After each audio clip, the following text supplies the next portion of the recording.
Alors donc, le théorème essentiel que vous avez pu voir, que je ne vais pas écrire dans tous ces détails parce que c'était dans le cours l'an dernier, mais je vais récapituler ici. Donc on est intéressé par l'équation, entre guillemets, je vais changer un peu les notations, de la chaleur, entre guillemets, pour x dans un Hilbert séparable. Donc,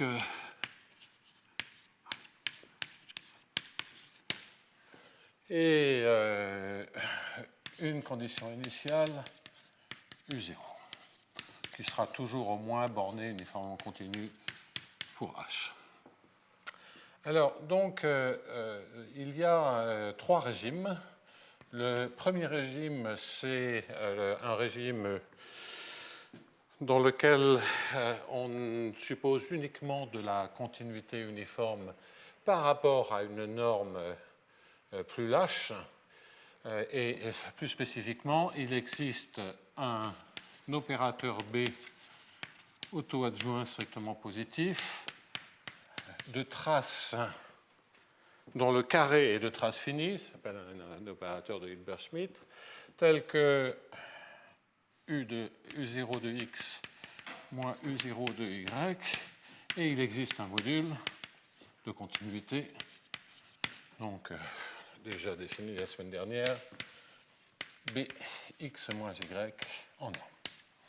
Donc on a un régime de solution qui est borné uniformément continu sur H en x et t, sur lequel on conserve cette majoration et qui est C infini. Et donc U appartient à C infini pour les temps positifs. Et C infini pour les temps, ça je ne l'ai pas dit la semaine dernière, T positif, si U0 et C infini. Et quand je mets C infini, je pourrais mettre ça, on pourrait mettre C1, C2, enfin, toutes les régularités se propagent. C1 alpha, tout ce que vous voulez, C1, 1, tout ça, ça se propage. Et donc, avec la propriété uniforme U de x de t moins U de y et de t qui se majore par le même oméga de bx moins y.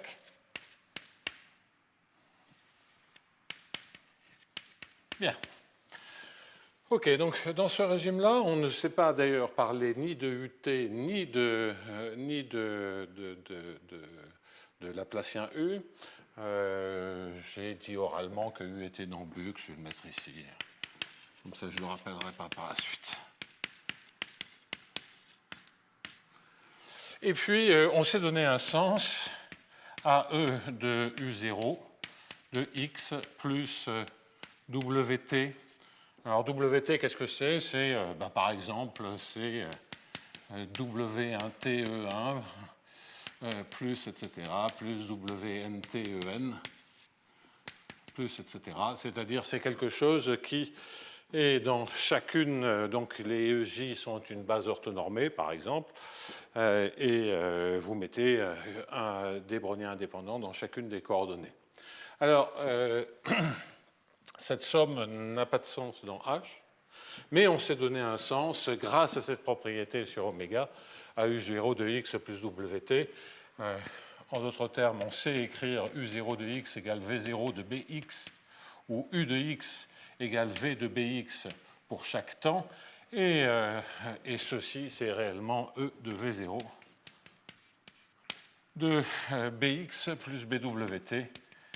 Et le BWT, il a le bon goût d'être dans H. Alors, V de Bx, oui, et là-dedans, le V est dans Buck grâce à ceci. Le V est dans Buck de H croisé au T. Bon, alors ça, c'est le premier régime, c'est le régime général. On va le garder, le régime général des retraites. Et on va garder ça. Le deuxième cas est un cas un peu plus régulier où simplement on va supposer que le module est linéaire, c'est-à-dire que oméga de z est C0 fois z. Et ceci est alors équivalent, comme je l'ai expliqué la semaine dernière, est équivalent à quelque chose que l'on ne peut écrire que formellement, ou alors au sens des solutions de viscosité, mais je ne veux pas rentrer là-dedans. Ça, c'est la norme dans H. On prend gradient U, on prend B-1, qui est évidemment un opérateur non borné, auto-adjoint positif, et on demande à ce que gradient U soit dans le domaine de B-1, puisque B-1 gradient U est dans H. Alors, cela dit, gradient U, il n'est pas défini, il est défini, en fait, pardonnez-moi, il est défini pour les temps strictement positifs, donc en fait, puisque c'est régulier, ça a parfaitement un sens. Donc, inférieur à C0. À ce moment-là, évidemment, cette information se propage. On a la solution U vérifie aussi que B-1U, gradient U de T, est inférieur à C0, quel que soit T. Et puis, et surtout, ce qu'on arrive à définir, c'est le fait que D2U soit de trace finie. Il n'est pas tout à fait exact que... et donc ça, là, c'est pour tous les temps, et ça, c'est pour tous les temps strictement positifs. En fait, trace de D2U est majorée par C sur racine de T. Donc en particulier, le Laplacien a un sens. Et ça, ce n'est pas vrai en général. Si oméga de Z est différent est plus mauvais que n'est pas majoré par C0 fois Z. Donc si c'est d'une racine carrée de Z, ben, en général, ce n'est pas vrai. Donc on a vu ça la semaine dernière. Et puis il y a un troisième régime encore plus régulier dans lequel on suppose que, on va écrire des choses comme ça, que B-1 gradient U de X moins B-1 gradient U0 de X. Ouais, alors ça c'est... Quand j'ai dit ça, quand même, là, le U0, il n'est pas nécessairement régulier. Donc, ceci, je suis obligé de mettre des guillemets. Après, pour dire ceci, je n'ai plus besoin de guillemets parce que U est régulier. Donc, la version faible de ceci, c'est cette majoration de x à y avec C0 fois la norme de b de x moins y. Ou alors, c'est un sens au sens des solutions de viscosité, mais je ne veux pas rentrer là-dedans. Et donc, maintenant, on va renforcer ceci en mettant un b gradient U0 de b gradient U0 de x moins y en norme, avec une constante. Alors, cette information se propage. Donc, ceci se propage. Je veux dire qu'on a la même borne pour tous les temps positifs. Alors ça, qu'est-ce que ça veut dire, ça? Si vous faites formellement un développement limité, et vous pouvez le faire pour les temps strictement positifs, puisque c'est infini, eh bien ça vous dit que B-1 D2U B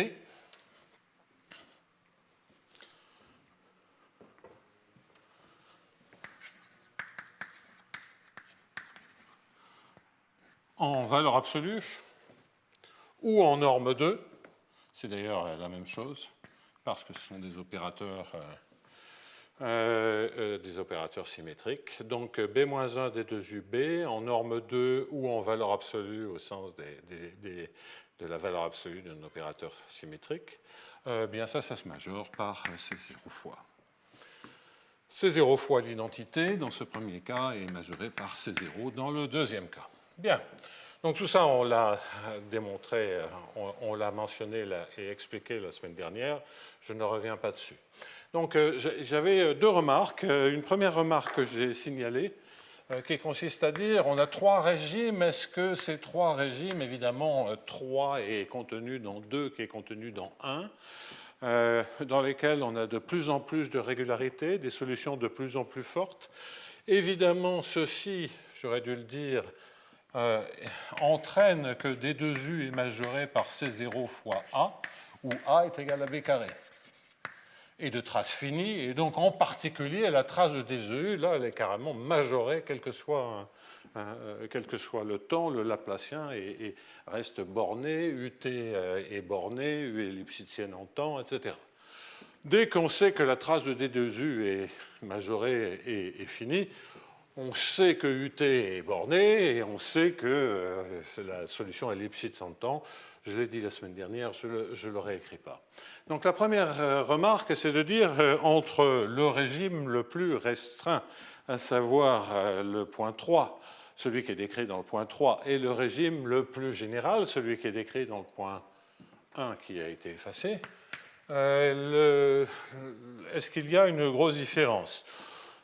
Oui, il y a une grosse différence, mais en revanche, l'ensemble des fonctions qui vérifient le 3 est dense dans l'ensemble des fonctions qui vérifient le point 1. Et plus précisément, on n'a que si U0 vérifie la condition dans 1, avec le oméga, le B, tout ce que vous voulez, donc remarque, ça c'est la première remarque, alors on peut trouver, quel que soit epsilon positif, on peut trouver U plus moins epsilon qui sont dans C11 de H, borné, tout est borné, tel que U plus ou moins epsilon, tel que U moins epsilon soit inférieur à U, soit inférieur à U plus epsilon, tel que U moins epsilon est plus ou moins epsilon moins U en norme du sup est majoré par une constante divisée par racine de epsilon et erreur, un C fois un oméga de C racine de epsilon et tel que on sache que B-1 D2U plus ou moins epsilon B-1 en valeur absolue ou en norme 2 d'opérateur est majoré par une constante sur epsilon. De sorte que, bien entendu, vous voyez la formule, plus U est grand, plus U0 pardon, est grand, plus la solution augmente, de sorte que j'ai deux solutions qui sortent de l'équation de la chaleur pour ces données initiales, qui sont dans le régime 3. J'ai la solution du régime 1 reste entre les deux pour tout temps, et l'écart, comme à nouveau les écarts ne peuvent être amplifiés par cette équation, à nouveau formule probabiliste, principe du maximum, tout ce que vous voulez, évidemment, la solution qui part de U0 reste comprise entre ces deux solutions et à une distance au plus cette quantité oméga de C0 racine de epsilon, et une quantité au plus et est à une distance d'au plus cette quantité. Donc, effectivement, tout ce que l'on peut dire, c'est que si on doit travailler sur la solution dans le cas général, vous voyez qu'on peut vraiment aussi travailler dans le cas 3 et on est aussi près qu'on veut avec ce genre d'approximation. Alors, ce genre d'approximation, c'est la vieille approximation qu'on avait vue avec Jean-Michel Lasserie, hein, donc Lasserie PL2, et qui va être par subconvolution, mais à part que je vais choisir comme nouveau produit scalaire BXY. Donc, qu'est-ce qu'on fait ? On écrit l'inf sur les Y de U0 de Y plus 1 sur 2 epsilon B de X moins Y carré, ce qui est d'ailleurs la même chose que AX moins Y, X moins Y. Donc ça, c'est la première régularisation.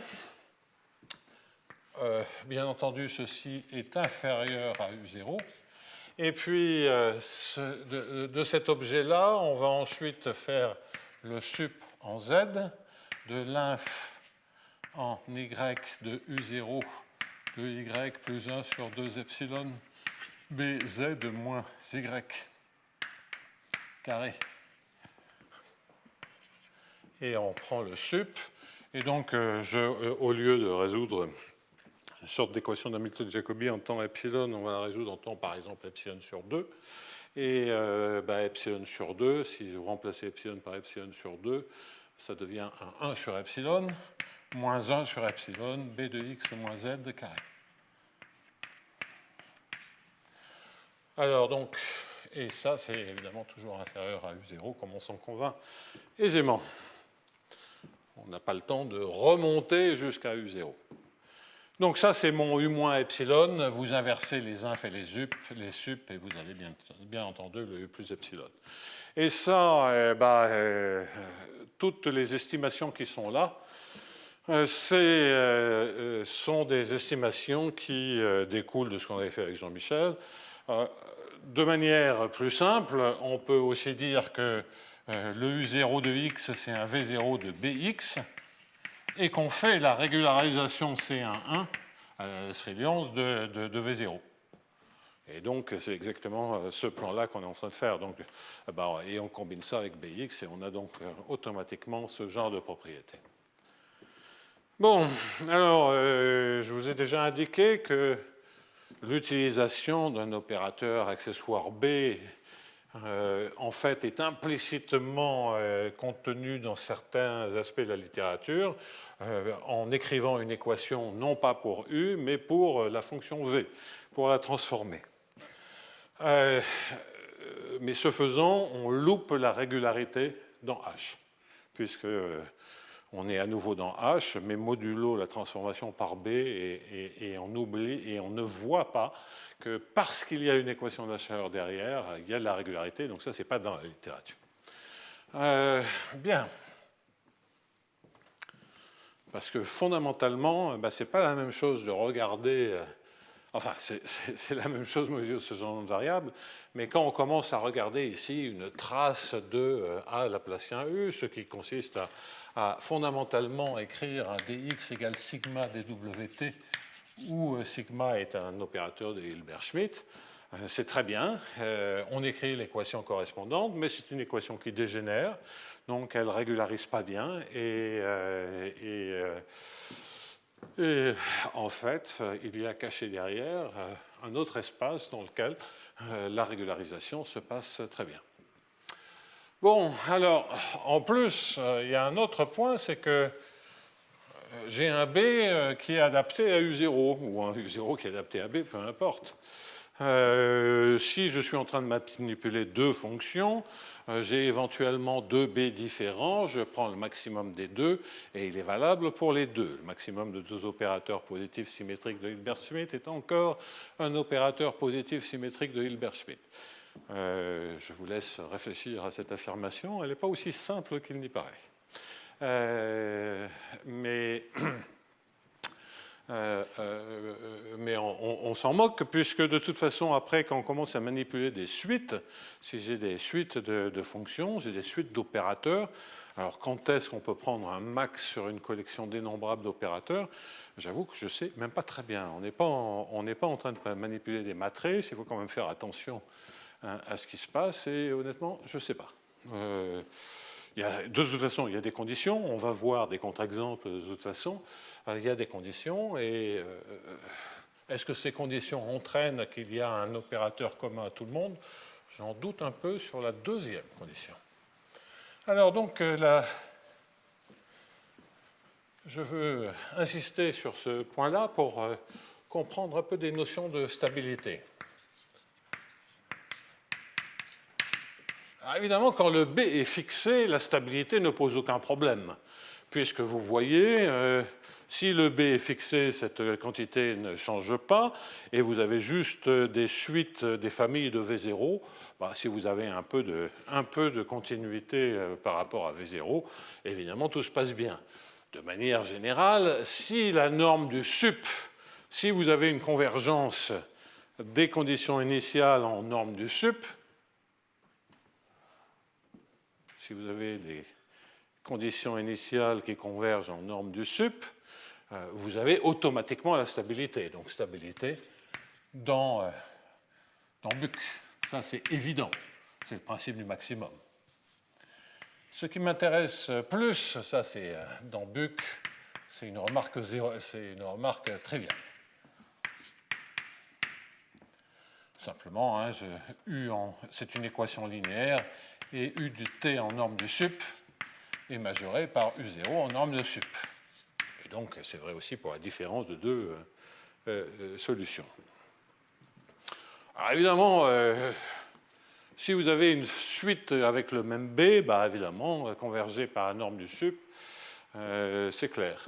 Déjà, vous voyez que la convergence uniforme avec, pour chaque UN, un BN différent, ce n'est pas lumineux. On ne suppose rien sur les opérateurs B, à part qu'ils sont tous de Hilbert-Schmidt. OK ? Donc, ce n'est pas une remarque qui est déjà entièrement vide et qui montre bien que ce n'est pas innocent de dire « je peux choisir mon B ».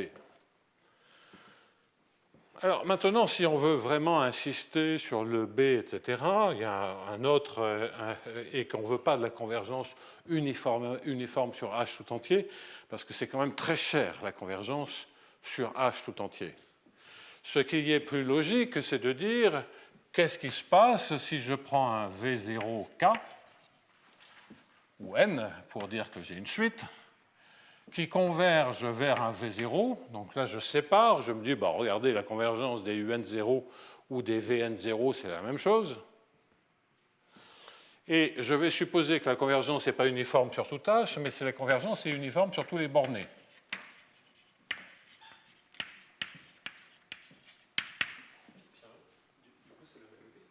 Pardon ? Non, je ne fais aucune hypothèse. Pardon ? C'est une fonction. J'ai des fonctions qui sont dans Buck de H, ok ? C'est des hypothèses. Donc ça, c'est dans Buck de H, et ça converge vers V0 uniformément sur tout borné, qui est dans Buck de H. Ok ? Après, j'ai des opérateurs Bn. C'est des données. Tout ça, c'est une donnée. Donc, j'ai des opérateurs Bn qui sont auto-adjoints, positifs, qui convergent vers B, puis je vais préciser dans quelle norme, vers B qui est auto-adjoint et positif. Oui, d'ailleurs, sur le strictement positif, on pourrait discuter, mais on peut étouffer les variables, mais ça ne présente pas grand intérêt. La convergence, c'est quoi ? La convergence, ça sera au sens de Hilbert-Schmidt, dans l'espace de Hilbert des opérateurs. J'expliquerai ce que c'est. Bon. À ce moment-là, UN de x et de t, qui est l'espérance de V0n de Bnx plus Bnwt, j'écris les choses comme ça, qui est la solution correspondante de l'équation de la chaleur,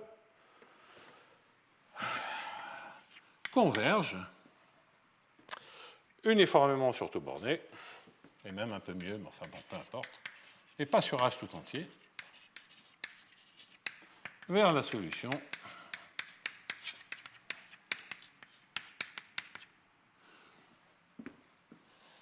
alors je vais rester avec des V0, Bx plus Bwt. Bon, résultat très simple, il n'y a vraiment pas de difficulté à démontrer ça, parce que, qu'est-ce qu'il va falloir dire ? Ok, c'est la convergence uniforme sur tous les bornés, mais on va voir que ça, avec très grande probabilité, c'est borné. Donc on met ça de côté, et le truc important, c'est d'être sûr que les Bn, x plus Bnwt, convergent vers Bx plus Bwt. Alors Bnx vers Bx, on a une convergence qui est beaucoup plus forte que la convergence en norme, donc il n'y a pas de souci, et en particulier donc la convergence ponctuelle. Donc là, il n'y a pas de souci, et même pour que ça soit uniforme sur tous les bornés, ça entraîne la convergence en norme. Donc Bn converge vers B en norme. Donc, Bnx, c'est la même chose de dire que Bnx converge vers Bx uniformément sur tout borné. c'est fait pour. Et puis, la deuxième partie, c'est de regarder quelle est la différence entre E de Bn moins B, WT. Et puis, je prends la norme au carré, même si on n'a besoin que de la norme 1. Comme de toute façon, ce sont des gaussiennes, norme 1 ou la racine carrée de la norme 2, c'est pareil, du même ordre. Et puis ça, on fait le calcul qu'on a déjà fait 36 fois, c'est E de Bn moins B au carré,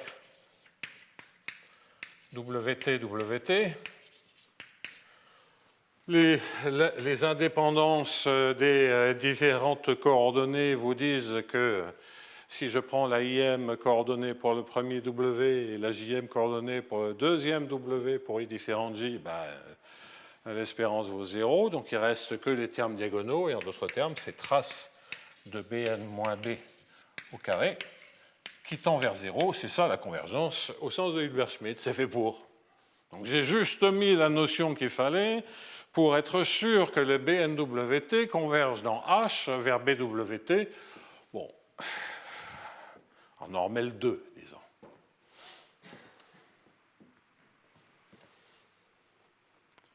Bon, enfin, comme c'est en plus des gaussiennes, normel 2 ou tout ce que vous voulez, c'est pareil.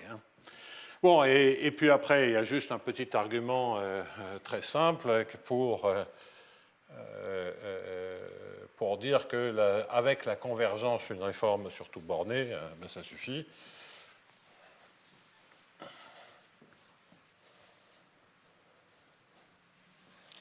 Donc, le plus simple, c'est de regarder la différence. Oui, enfin bon, bref, je vais pas trop m'embêter là-dessus, mais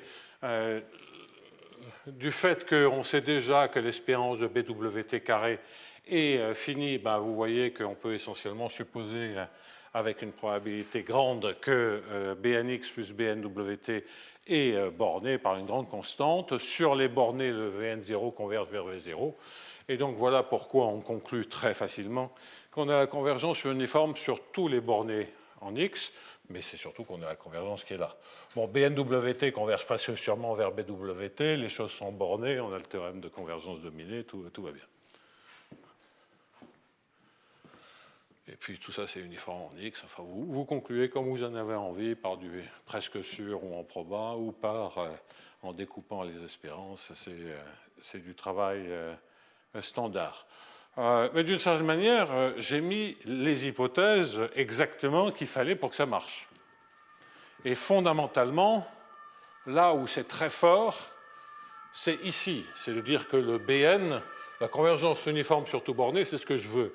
Mais là où c'est très fort, c'est de dire qu'on a la convergence pour la norme dans l'espace de Hilbert des opérateurs de type Hilbert-Schmidt. Ça, c'est très très fort.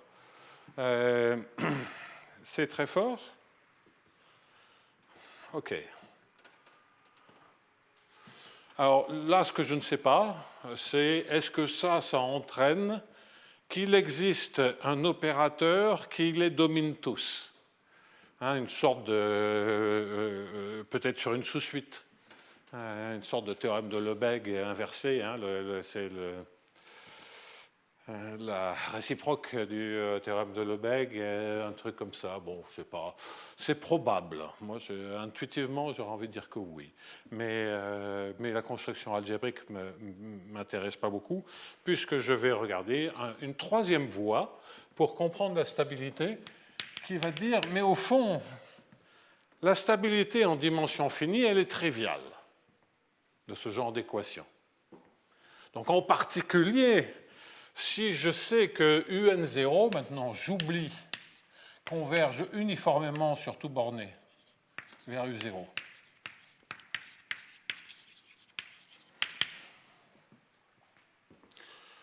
Je vais savoir que lorsque je projette sur un espace de dimension finie, lorsque je choisis une séquence, et donc je vais choisir un sous-espace, et donc vous voyez que mes sous-espaces ici, mes sous-espaces ici, ça va être les mêmes pour toute la suite. OK ? Donc il existe un Hn, je ne vais pas dire que ça diagonalise quoi que ce soit, je vais simplement choisir une manière d'approcher le problème dans l'espace de dimension infinie. Donc il existe un Hn de dimension n qui croît, quand n tend vers l'infini, vers h, qui finit par remplir h tout entier. Donc pensez, ou ça revient à dire, qu'il existe une base orthonormée dans laquelle vous prenez les n premières coordonnées. Donc je note Pn, Qn, les projections orthogonales sur Hn. Donc ça, c'est le premier point que je suppose, convergence uniforme sur les bornées. Deuxième point, je choisis, ça c'est pas une hypothèse, on peut toujours espérer en trouver un. Donc automatiquement, je vais savoir que lorsque je projette UN0 de Pnx, ça converge quel que soit n, ça converge vers U0 de Pnx uniformément sur tout borné, en restant dans Buck. Tout est dans Buck. Donc les solutions correspondantes, ça entraîne que les solutions correspondantes qui dépendent donc de grand N, de x et de t, qui sont les équations de la chaleur dans Hn, bien, vont converger vers la solution correspondante de un de x et de t. Ce sont les propriétés de l'équation de la chaleur. Donc, uniformément sur les bornées de Hn croix 0 l'infini. Bon. Donc, tout ça, je sais. Et donc, vous voyez que pour conclure à la stabilité, qu'est-ce qu'il nous faut savoir? Il nous faut avoir une estimation, si possible, uniforme entre l'objet dont elle s'est d'ailleurs servi la semaine dernière pour construire par sa jauge à limite la solution, et la solution elle-même. En d'autres termes, pour faire estimer la différence entre la solution de l'équation de la chaleur en dimension finie dans l'espace, dans le sous-espace vectoriel de dimension finie, et l'espace tout entier. J'ai démontré que pour chaque n, la différence tendait vers 0. C'est comme ça qu'on a construit la solution. Ce que je veux, c'est que l'estimation, que cette convergence vers 0 quand grand n tend vers l'infini, soit uniforme par rapport à petit n. Quelles conditions faut-il pour qu'on ait cela? Bon, essayons d'estimer. Ce n'est pas très compliqué, puisque je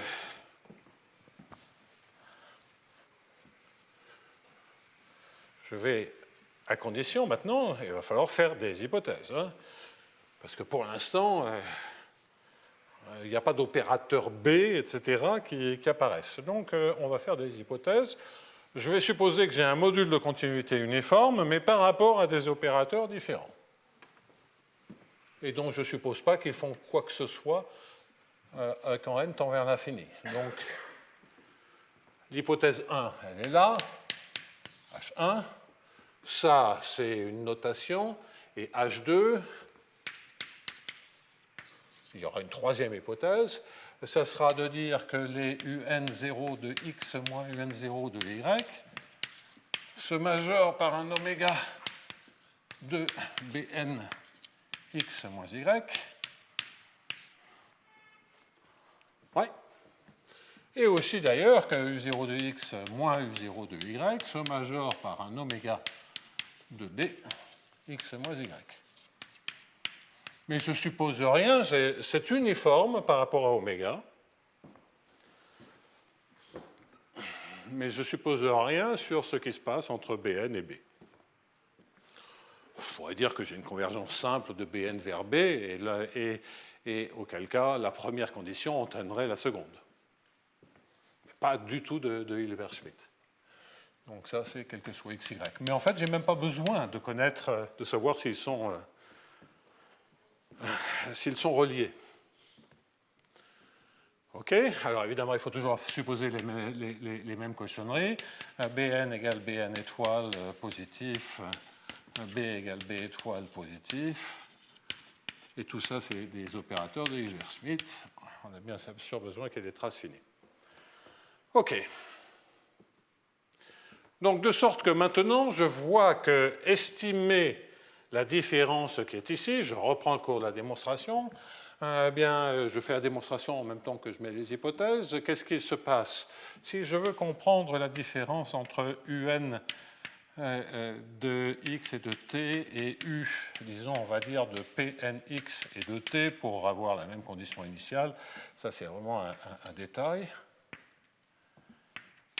Bah, ça, je peux le majorer par quoi? Je peux le majorer par l'espérance d'un module que je peux toujours supposer borné. Hein. Ce oméga est un module borné, puisque toutes les fonctions sont uniformément bornées. Bon. Alors, E de oméga, oui, qu'est-ce que je voulais dire là? E de oméga, et donc qu'est-ce qu'on a? Donc les x se virent, et qu'est-ce que j'ai? J'ai BWT moins... Je vais écrire les choses que si. Normalement, ce que je devrais mettre là, c'est BWT moins B, ça c'est le U. Et au niveau du Pn, ben, c'est B de PNWT, c'est-à-dire le brownien dans la chaîne. En d'autres termes, ce que j'ai ici, c'est BQNWT.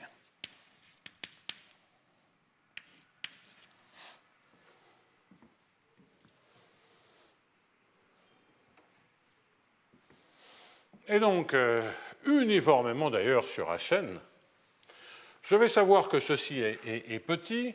Ben, si je sais contrôler cette quantité, à nouveau, il suffit de comprendre ce qui se passe pour le E de BQNWT en norme au carré. Et on a déjà vu que ça faisait... J'ai peut-être oublié de multiplier la trace. Quand j'ai écrit la trace, il manquait le petit t. Hein, c'était trace fois t. Bah là, c'est la même chose. Ça fait t fois la trace de Qn B. Et d'ailleurs, c'est un B petit n carré Qn. Alors ça, n par n, on sait que lorsque grand N tend vers l'infini, ça tend vers 0, puisque Bn carré est de Hilbert-Schmidt, et que Qn est la projection sur Hn orthogonale. C'est, si vous voulez, la queue de la trace, la queue de la série. Et donc, l'hypothèse dont j'ai besoin, c'est de dire je veux que ceci soit uniforme en n. C'est-à-dire, c'est pas de dire que les séries des valeurs propres sont uniformément sommables. Parce que la base de vecteurs propres pourrait bouger. Je vais vous donner un contre-exemple. Mais c'est de dire que, une fois que j'ai choisi une base, alors il y a cette uniforme sommabilité de la trace des carrés. Donc H3. Et là, sous cette hypothèse-là, ben, je ne suis pas du tout sûr. Je ne sais pas du tout si là, à nouveau, on peut construire un objet qui est... Bien entendu, si on a convergence de Hilbert-Schmidt, on a ça. Donc c'est plus faible. On a gagné en généralité. Est-ce qu'on peut trouver un même opérateur qui domine tout et travailler dans ce cas-là? Peut-être, j'en sais rien, mais ça devient des questions théorie des opérateurs qui ne me passionnent pas. Alors, donc, trace de Qn, voilà mon hypothèse H3. Qn tend vers 0 quand n tend vers l'infini, uniformément en n. Et voilà la stabilité, enfin, une certaine stabilité par rapport aux données étudiées. Ben, on a besoin d'hypothèses, ce n'est pas tout à fait standard. Et ça, on peut le faire aussi parce qu'on est dans l'espace de départ. Hein. Vous voyez que les équations transformées, ça ferait des choses bizarres. Hein. Alors, est-ce qu'on a besoin de quelque chose? Ben, je vais vous donner un exemple où le Hn est très naturel.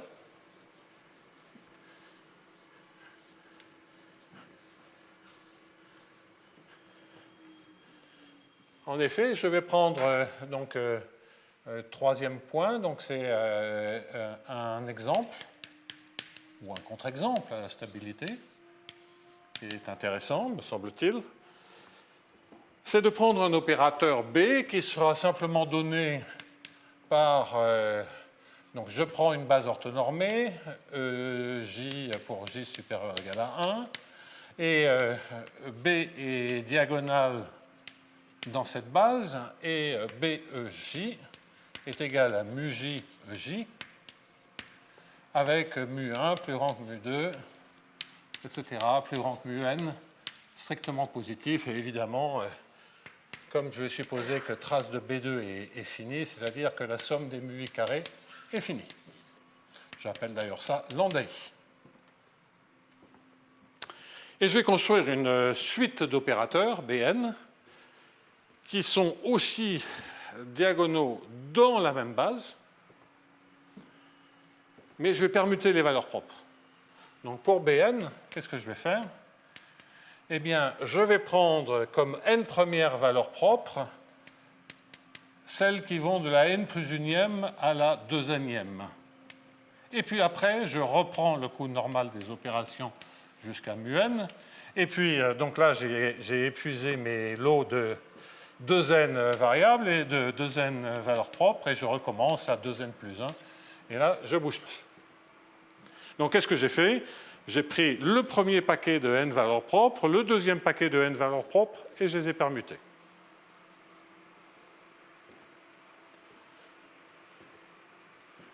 Alors, ça, c'est les mêmes valeurs propres. Donc, la sommabilité de la série, elle est totalement uniforme puisque c'est la même série. En revanche, par rapport à des projections, j'ai changé plein de choses. Parce que les valeurs propres qui sont importantes, comme la plus grande, on la trouve de plus en plus loin. Donc elle finit toujours par charger une coordonnée lointaine. Et on sent bien que ça va poser un problème, et en particulier, ça ne va pas être vrai. Parce qu'il suffit de prendre pour grand N petit n, et vous voyez que la trace, on va toujours garder les premières valeurs propres. Ça ne tend pas vers 0. En fait, ça tend vers la trace. Si je prends grand N égale petit n, cet objet-là tend vers la trace de B carré, vers la somme des mu I carrés, et ça ne tend pas vers 0. Puisque je vois la somme des n premiers carrés, plus encore des cochonneries, mais qui, elles, tendent vers 0. Bref, donc cette hypothèse est fausse. H3 n'est pas vrai.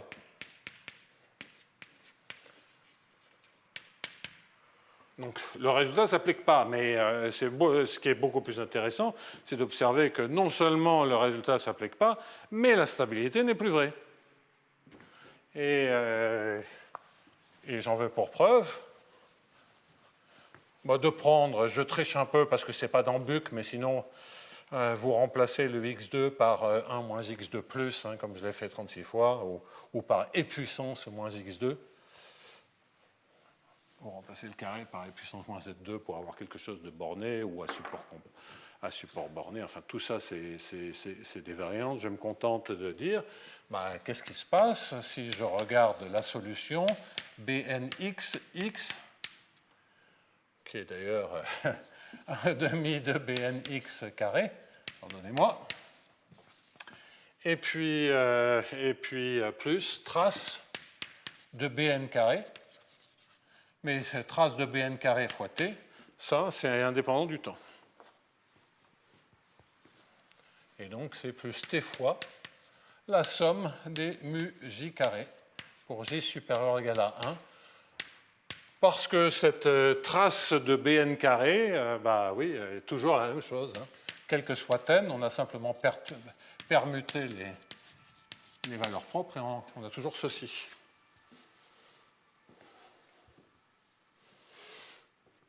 Et ça, quand n tend vers l'infini, ça tend vers 0. On va s'en convaincre rapidement, mais si c'est le cas, donc l'opérateur, oui, parce que les grandes valeurs propres, on les trouve de plus en plus loin. Et les autres, elles sont petites devant.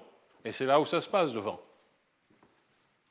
On va se convaincre de ceci dans un instant. Donc Bnx tend vers 0, ponctuellement. Ça, c'est T fois quelque chose. C'est une solution de l'équation de la chaleur qui converge ponctuellement vers quelque chose qui est T fois la trace de mu, enfin la trace de B carré, et ça, ce n'est pas solution de l'équation de la chaleur. Donc, on a perdu la stabilité. Bon.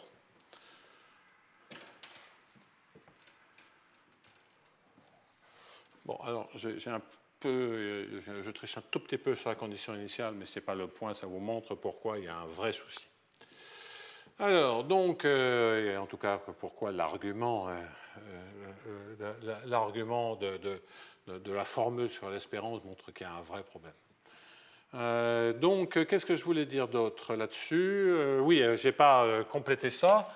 Bnx tend vers 0. Pourquoi? Il suffit, si vous prenez x dans hk et n supérieur ou égal à k, donc ce que vous voyez, c'est dans Bnx, c'est la somme de i égale 1 à petit k de mu n plus i. C'est n plus i moins 1 d'ailleurs. Non, n plus i. Mu n plus i, xi, ei. Bon, les xi ne bougent pas, les ei ne bougent pas. J'en ai un nombre fini d'entrées, puisque c'est grand K, là. En revanche, les mu n plus i tendent vers 0, quand n tend vers l'infini. Donc vous voyez que si x est dans hk, bnx tend vers 0.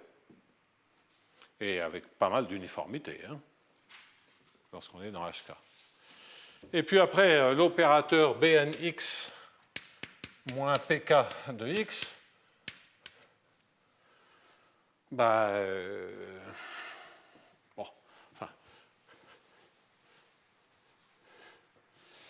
le Bn est un opérateur qui est uniformément borné. Donc Bnx moins pk de x se majore par une constante et la norme d'opérateur de B, elle est certainement majorée par mu1, x moins pk de x, qui tend vers 0 quand k tend vers l'infini. Je ne suis pas en train de dire qu'il y a des convergences uniformes sur les bornés, ça c'est pas vrai.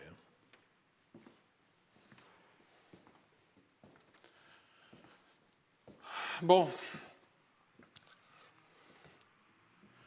Mais en tout cas, on voit que dans la manipulation, quand on veut cette uniformité du UN, il faut ce genre de contre-exemple montre que ce n'est pas garanti. Il ne suffit pas de dire que c'est uniformément sommable sur les traces, il faut savoir dans quelle base ceci se passe. Et donc, c'est ça la bonne hypothèse.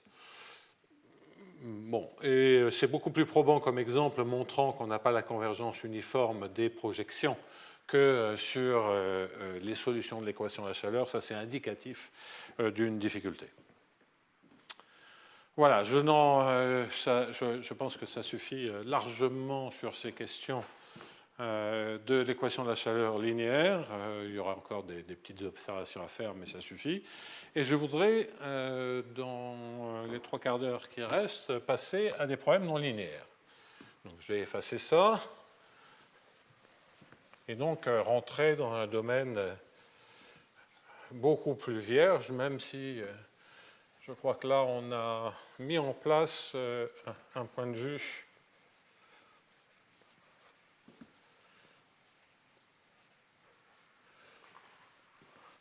qui me semble assez différent de ce qui est dans la littérature ou de ce que je connais dans la littérature.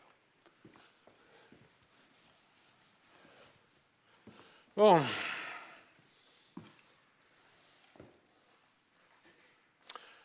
Donc, équation non linéaire et régularisation. Donc, vous vous souvenez de ma motivation. Hamilton-Jacobi-Bellman, et je ne vais faire que quelques petits exemples, équation non linéaire dans H, toujours, dans un Hilbert, et régularisation. Donc je ne rappelle pas qu'on est dans un Hilbert séparable.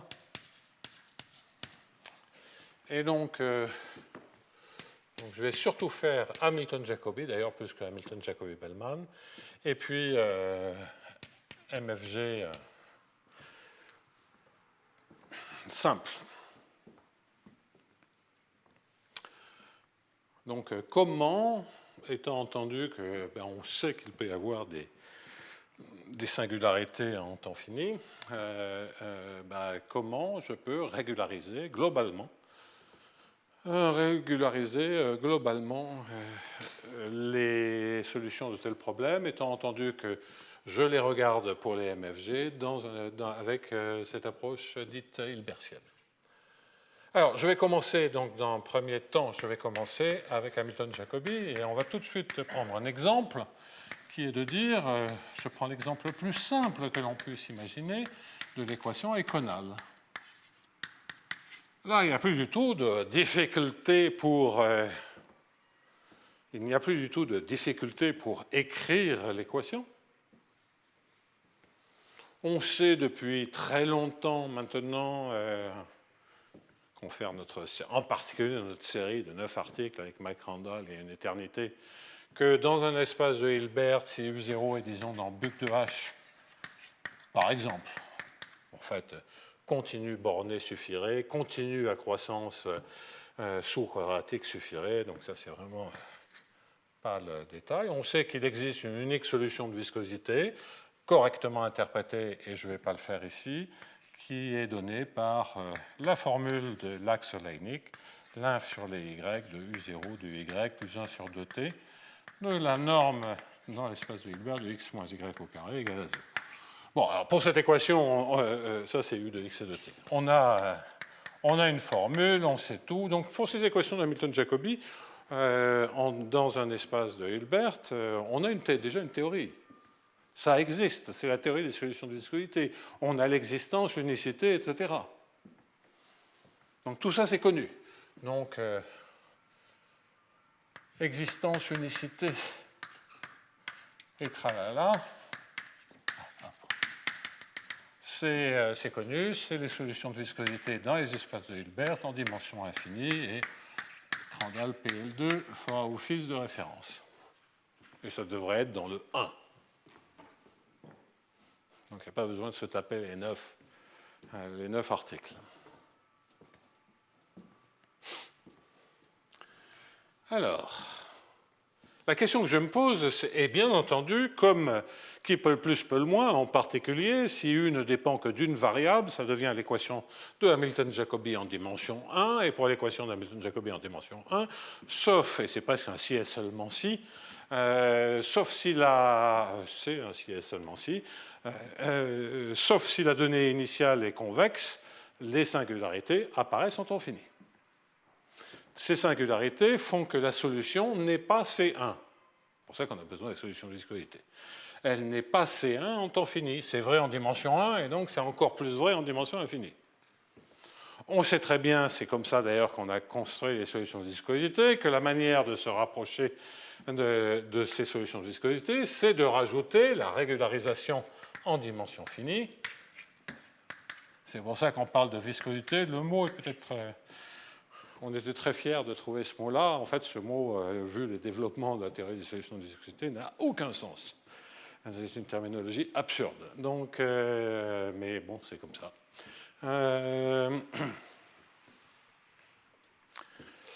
Donc, de rajouter moins epsilon laplacien, ça devient des équations quasi-linéaires, et il n'y a plus aucun problème pour les résoudre, et des solutions C infinies qui tendent en dimension finie. C'est des solutions C infinies U epsilon qui convergent uniformément vers U, la solution de viscosité, vers cette formule. Bon, on sait bien. Donc, on a envie de pouvoir faire ça dans un espace de Hilbert, parce que en tête, j'ai les MFG. Et que dans le cas potentiel, les MFG se ramènent à les équations d'Hamilton-Jacobi, dans un cas très particulier. Et donc, j'aurais envie de résoudre, et je vais prendre tout de suite un cas un peu plus général, enfin non, pas pour l'instant. En particulier, j'aurais envie de faire ça.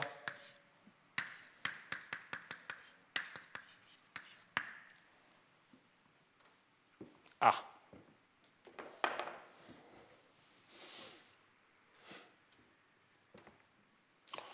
Bon, intuitivement, on se dit qu'il y a quand même peu de chances que le 1/2 de gradient U carré, ça aide beaucoup par rapport aux difficultés que l'on a eues pour le Laplacien. En revanche, si on sait gérer le Laplacien, on sait que les solutions, en tout cas dans le cas de l'équation de la chaleur, sont C infinies. Donc il y a de bonnes chances que ça régularise, que ça gagne vraiment sur le gradient U carré.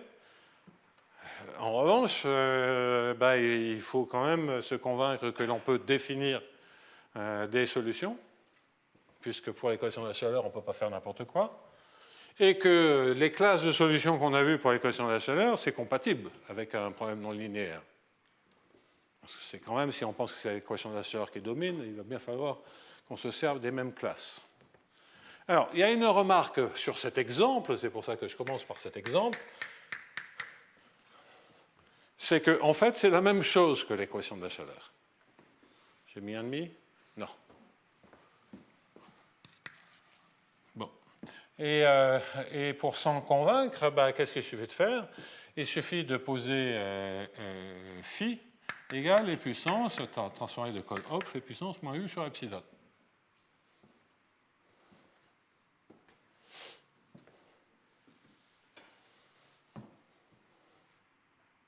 Je ne suis jamais tout à fait sûr si c'est epsilon ou racine carrée de epsilon, on va refaire le calcul. Et c'est plus simple quand epsilon est égal à 1, là je suis sûr que c'est e puissance moins u.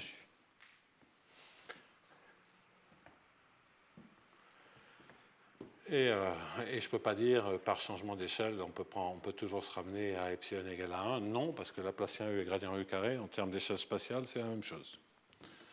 Bon, alors, c'est simplement, oui, en multipliant U par une constante, peut-être. Non, même pas. OK. Bref, on écrit phi t. Phi t, c'est moins 1 sur epsilon et puissance moins U sur epsilon. Vous savez quoi, je vais mettre eta, et puis on verra ce qu'il faut. Moins 1 sur eta et puissance moins U, eta ut. Un t ou un x, c'est la même chose, donc je peux regarder Laplacien phi. Laplacien phi, il va y avoir un moins 1 sur eta et puissance moins U sur eta Laplacien U. OK. Et puis, si je dérive une deuxième fois celui-ci, ça me fait un plus 1 sur eta carré.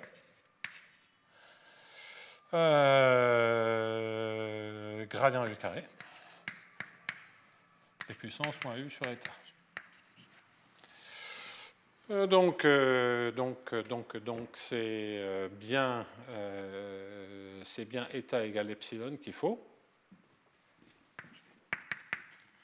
Et phi égale puissance moins u sur epsilon résout, au moins formellement, phi t moins Laplacien phi avec un 1/2 égale à 0 et un epsilon devant. Et phi en t égale à 0 est égal à e puissance moins u0 sur epsilon. Ah.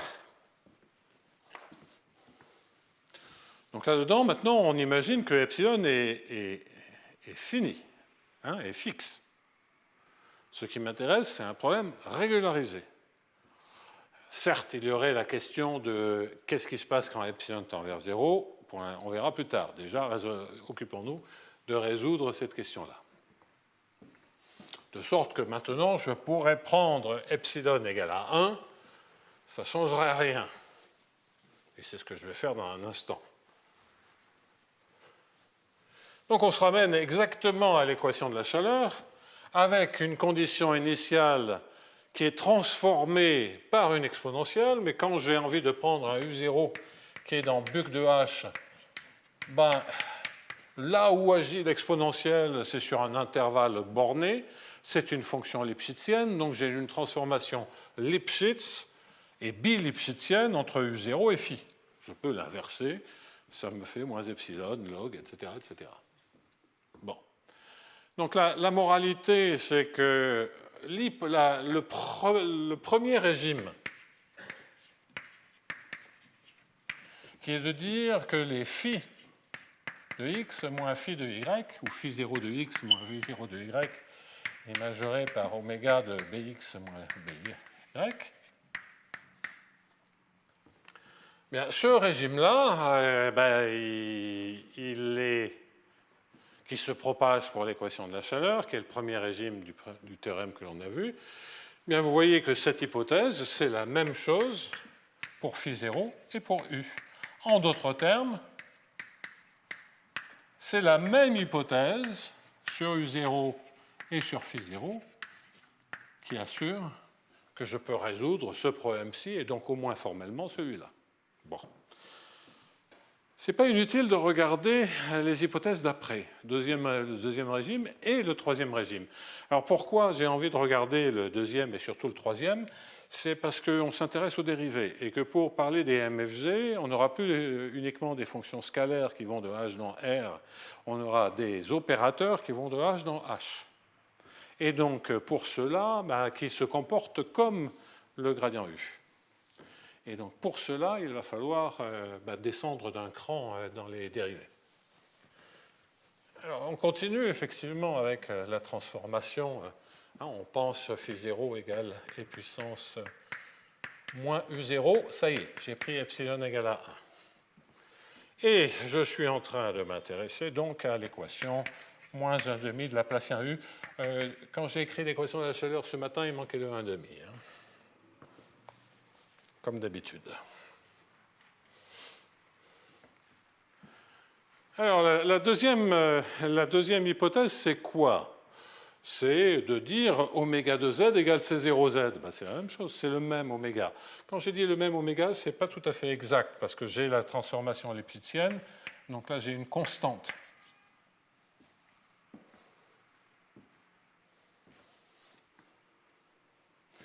Donc, oméga tilde, et oméga tilde est majoré par C0 fois oméga, minoré par 1 sur C0 fois oméga, où C0 ne dépend que de la norme de sup de U0 et de epsilon. Le deuxième exemple, le deuxième régime,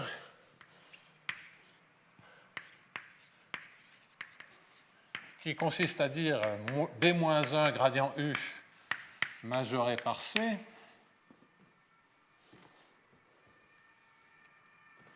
B-1 gradient U majoré par C, ça correspond à oméga de Z égale C0 fois Z, et donc évidemment, ça se propage et ça se passe indifféremment de phi 0 à U0.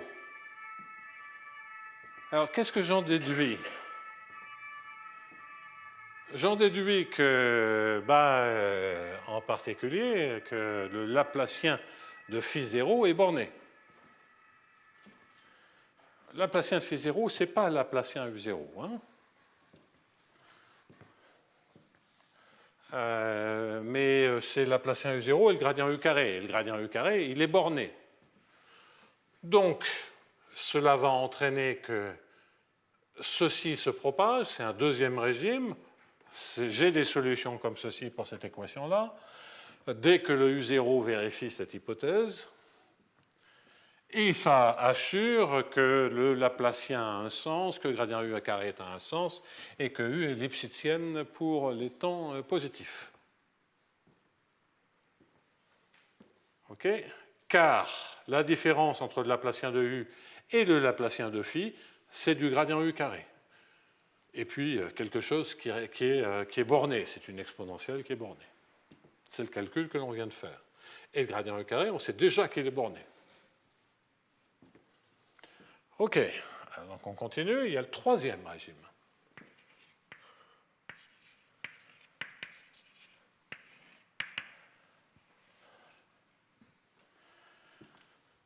Troisième régime que je vais plutôt écrire B-1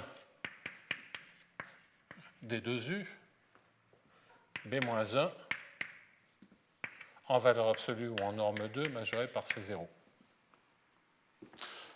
pardonnez-moi, c'est en phi.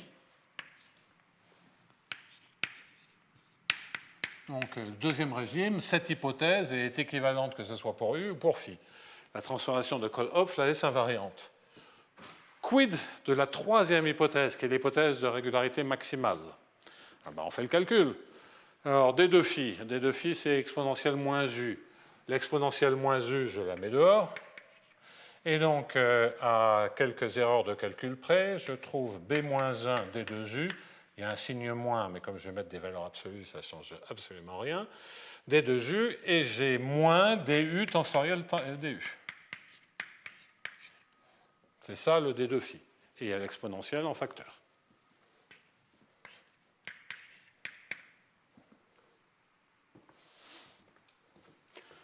Donc, j'ai le terme qui m'intéresse. Je voudrais dire que c'est la même chose pour phi et pour U, mais j'ai un terme supplémentaire. Mais ce terme supplémentaire, qu'est-ce qu'il est? Il est moins B-1 DU tensoriel B-1 DU tensoriel, B-1 DU, dont la première hypothèse et le troisième régime impliquent le deuxième, comme on l'a vu la semaine dernière, dont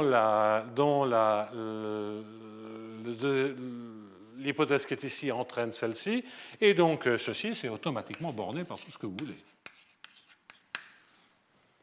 Puisque le vecteur qui permet de composer cet opérateur produit, le vecteur est borné.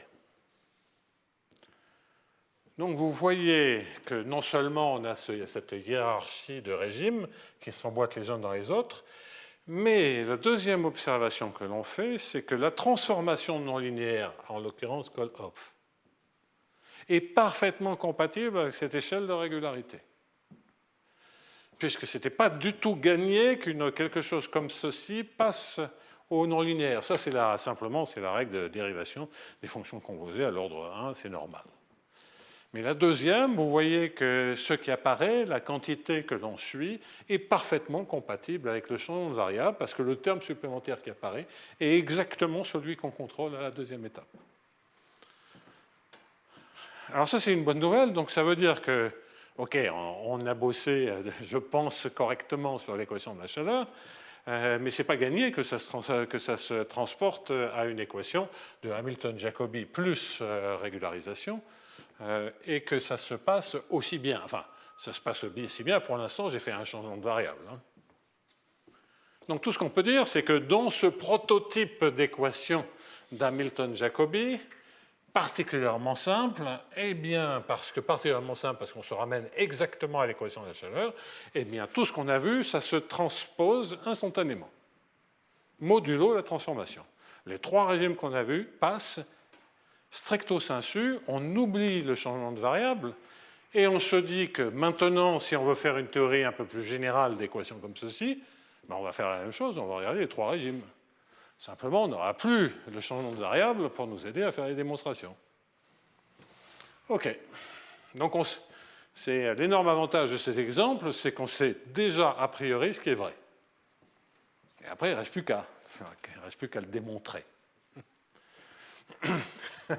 Je vois Jean-Michel qui sourit, parce qu'en général, Jean-Michel me dit il ne reste plus qu'à le démontrer, puis il se tourne vers moi. Donc, et ce qui me fait inévitablement penser, je l'ai déjà cité il y a très longtemps, donc il y a prescription, et je peux le dire, c'est que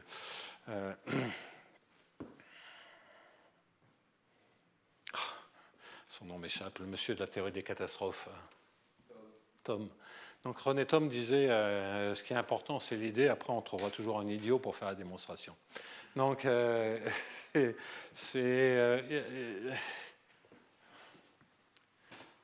que c'est vrai? Les physiciens et certains économistes seraient d'accord, mais les mathématiciens ne sont majoritairement pas d'accord, mais donc certainement la vérité se trouve entre les dieux.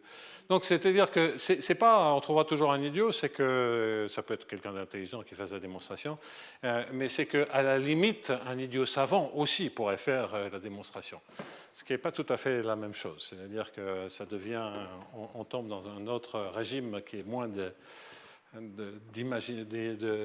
créativité. Bon, enfin peu importe, on s'en fout. Allez.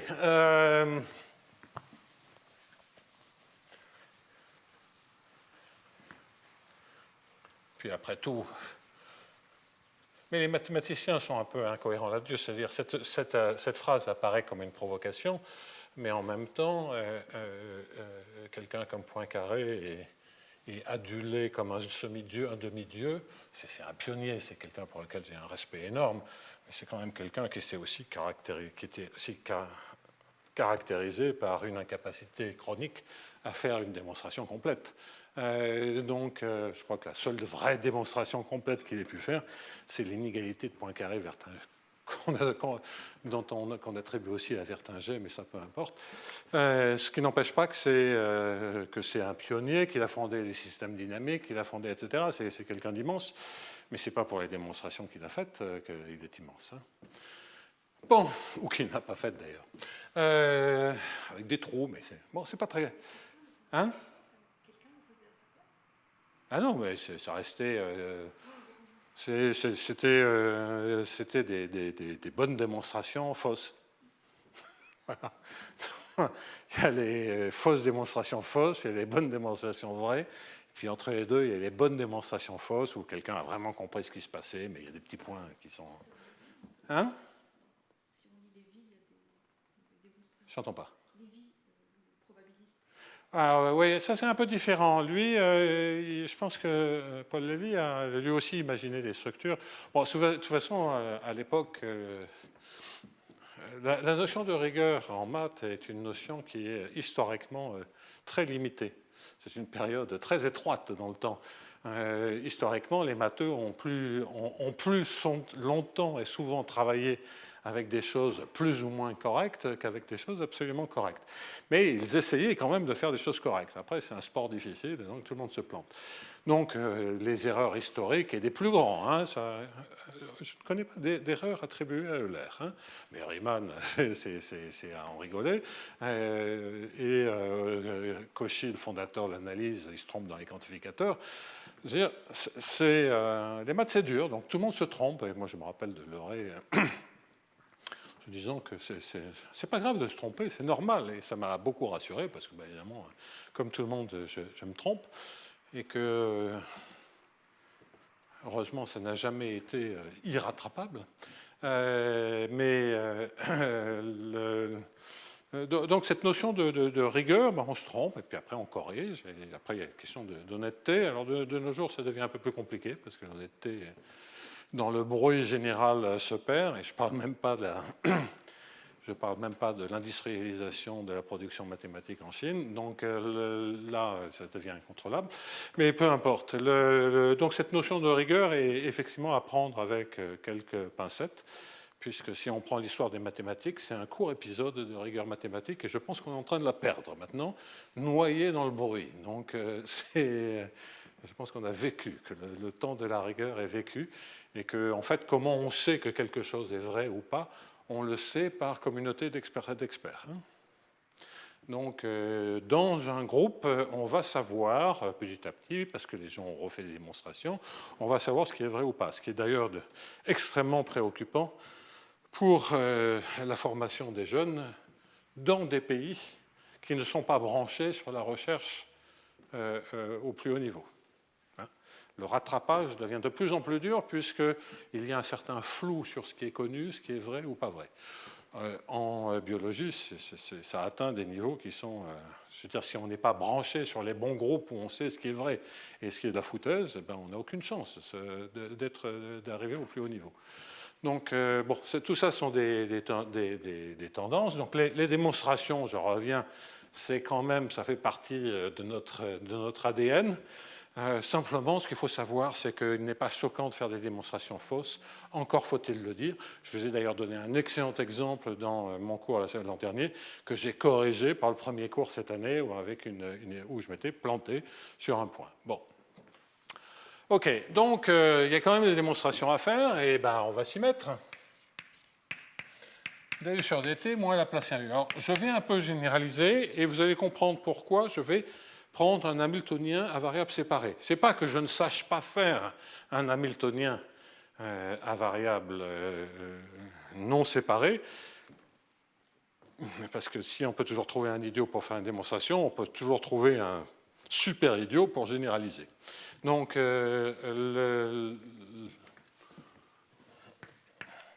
donc, ce que je vais faire, c'est que je vais prendre un H de du, gradient U d'ailleurs, puisque pour insister sur le fait que U soit scalaire, égale un f de x. Je pourrais mettre un t, mais je vire la dépendance en t. Il suffit de tout faire uniformément en t, c'est pareil. Alors, je pourrais mettre le x là. Je ne vais pas le faire pour éviter les points techniques. C'est la même chose. C'est la même chose, mais vous allez voir qu'il faut faire un tout petit peu attention aux dépendances en x. Donc, je le dis une fois, on n'a pas de...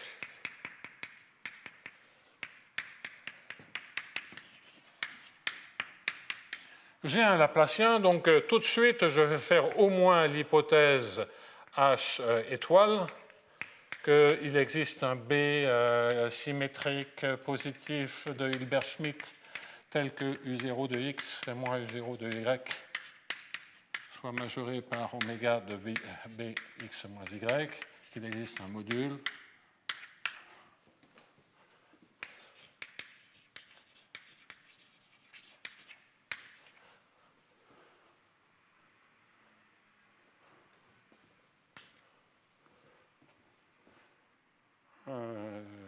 que dire d'autre? Bon, pas grand-chose.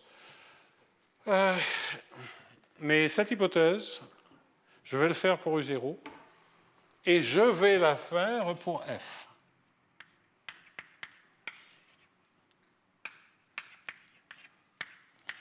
Et c'est normal, parce que pensez l'équation de la chaleur, j'ai résolu l'équation de la chaleur avec UT moins Laplacien U égale à 0. Je n'ai pas dit qu'est-ce qui se passe si je fais moins Laplacien U égale F, mais c'est la même chose. C'est exactement la même chose parce que, en fait, la solution de ceci, c'est une superposition de solutions. Donc, si vous avez un semi-groupe qui est le semi-groupe de la chaleur, S de t fois U0, c'est ce qu'on a défini. La solution de ceci avec U en t égale U0, c'est quoi?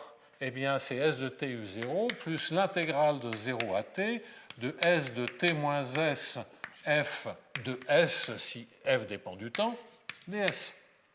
Donc, si on sait faire si on sait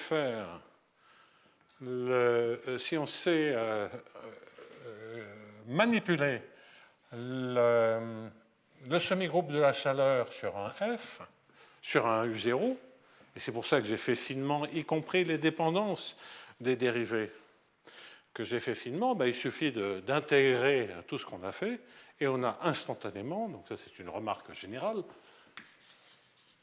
et on a instantanément une théorie pour ces équations-là. Donc, en particulier, si f ne dépend pas du temps et que je fais ces deux hypothèses, on a le régime 1. Dans le régime 2, où on a B-1 gradient U0 borné, bien, il faut faire la même hypothèse sur f. Dans le régime 3, il faut faire la même hypothèse sur f que sur U0. Si on met une dépendance en temps, on peut dire toutes ces conditions sont uniformes en temps, ou on peut dire qu'elles sont un peu plus faibles en temps. Et là, il faut commencer à faire attention. Donc, si on veut mettre des L1 en temps, là, il faut faire attention. Il y a des choses encore qui sont vraies. C'est du travail technique dans lequel je ne vais pas rentrer. Vous avez vu, j'ai obtenu des estimations qui sont souvent 1 sur racine de t. Donc, celles-là, elles sont bonnes à intégrer. Bon. Je n'insiste pas. Ce n'est pas le point. Je ne cherche pas à économiser sur la dépendance temporelle. On s'en fout. Donc, je vire la dépendance temporelle. Et le plus simple, c'est penser que toutes les hypothèses sont faites uniformément en temps. Et donc, de sorte que là, on a une superposition de choses qu'on a déjà regardées. Et il n'y a pas, sur l'équation linéaire, il n'y a pas grand-chose à faire.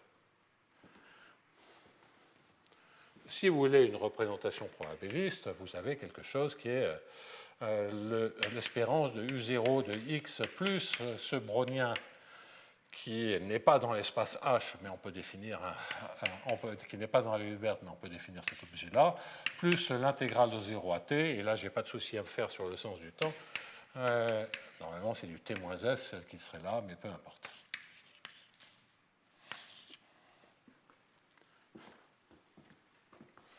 Donc, vous voyez bien que c'est exactement du même tonneau que ce qu'on a fait jusqu'à présent. Donc, pas besoin d'insister, mais il faut faire cette hypothèse-là. Donc, si je fais cette hypothèse sur H étoile et que je suppose que H, c'est quoi? Alors, H, c'est vraiment idiot d'avoir appelé mon Hamiltonien H ou mon espace de Hilbert H, d'ailleurs. Donc, je vais quand même l'appeler F. Donc, F, c'est quelque chose qui va de H dans R.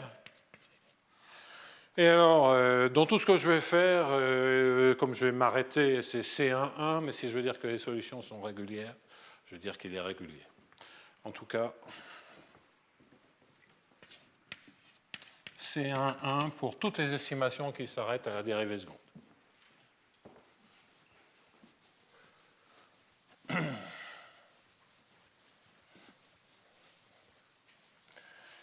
Alors, en particulier, je ne fais pas d'hypothèse de croissance sur le f à l'infini. Donc, qu'est-ce que ça veut dire? Ça veut dire que si je veux quand même contrôler le f de gradient u, il va falloir que j'obtienne une estimation sur le gradient. Donc, un régime particulier consiste à supposer que u0 et f sont Lipschitz sur h, et sur h uniquement. Auquel cas, formellement, on a une estimation de Lipschitz sur H. Bon, alors, une manière de voir les choses, c'est toujours le principe du maximum, c'est de dire que U de x et de t moins V de y et de t qui se W de x, y, t. Et vérifier que dw sur dt moins 1,5 de Laplacien en x de w moins Laplacien en yw plus 2 fois la somme des d2xi, yi, w, ce qui vaut 0 pour toutes les fonctions qui dépendent de x moins y. On a déjà joué à ce jeu-là 36 fois. De h de gradient x w moins h de moins gradient yw est égal à f de x moins f de y. Et donc ceci se majore, si c'est lipschitzien, par une constante fois x moins y.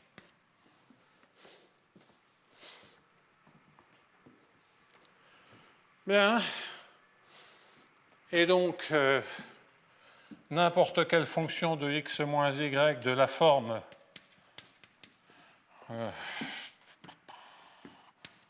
a fois 1 plus t x moins y, ça annule toutes les équations. J'essaie de construire une sursolution. Ça annule toutes les dérivées secondes et les dérivées premières parce que c'est une fonction de x moins y. Et donc, par rapport à ce qu'on avait fait précédemment, il y a juste à gérer un peu ce qui se passe sur les conditions initiales. Vous voyez que si vous prenez A grand, c'est vrai en t égale à 0, phi est supérieur à w en t égale à 0, puisque c'est u0 de x moins u0 de y, et que ça c'est majoré par une constante fois x moins y, et que dans le défi sur dt, vous récupérez a fois x moins y, et que si a est grand, c'est plus grand que c fois x moins y. Donc c'est une sursolution. Et donc vous voyez tout de suite que la solution u est Lipschitz sur h, puisque ceci se majore par a fois 1 plus t x moins y. Donc, ce que je suis en train de faire est une chose ultra classique sur les équations de Hamilton-Jacobi en dimension finie. Et là, ce que j'ai vérifié en 3 lignes, c'est que cette estimation classique en dimension finie marche très bien en dimension infinie dans un espace de Hilbert de la même manière. Il n'y a aucune difficulté. Donc, si U est Lipschitz sur H, ça veut dire que tout ce qu'on injecte dans le gradient U, donc ça, je ferai toujours cette hypothèse aussi. Donc, je suis en train de lister mes hypothèses. J'ai ce B module de continuité et puis cette estimation de Lipschitz. De sorte que le F, on ne voit pas ce qui se passe à l'infini.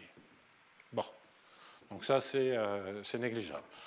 Si j'ai une dépendance en X, on peut travailler beaucoup plus pour avoir des estimations de Lipschitz. Ça se passe comme en dimension finie. On peut servir la croissance du H. Il y a plein de trucs. Là, je ne rentre pas dans cette zoologie. Il y a des articles entiers sur ces estimations de Lipschitz pour des équations de quasi-linéaires comme cela.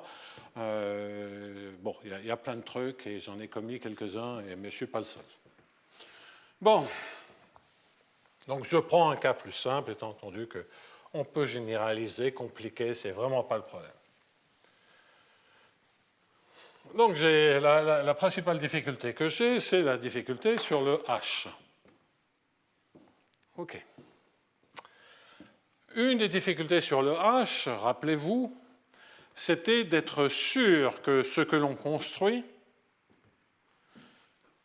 ne perd pas la condition initiale. Vous avez vu que l'hypothèse sur le B, on l'a fait sortir pour être sûr que du fait que le brownien ne vit pas dans H fondamentalement, eh bien, on n'est pas en train d'aller chercher des valeurs qui trivialisent l'espérance de U0 de X plus WT.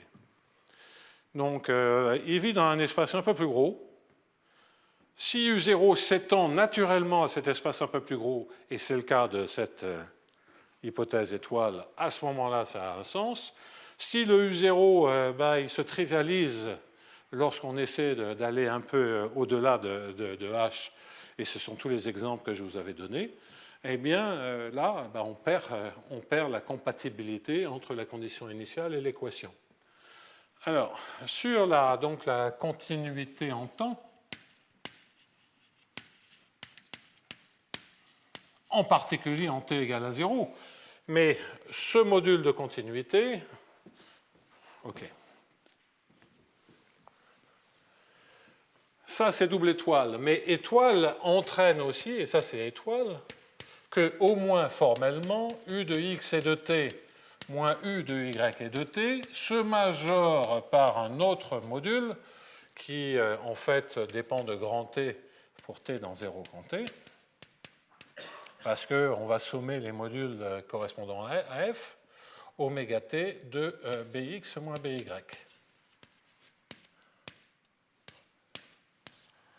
C'est la même démonstration que celle que je viens de faire. Je prends W, mais simplement l'équation en W, mais au lieu de dire inférieur à C0 fois x moins y, je dis inférieur à oméga de b de x moins y.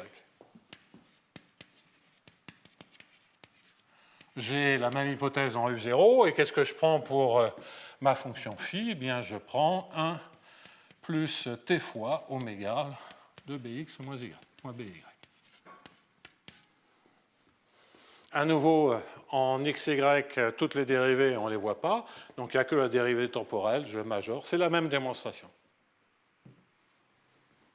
Alors ça, à nouveau, c'est plus simple parce que c'est variable séparée, sinon, là, il faut faire un peu de travail sur les hypothèses croisées entre x et p.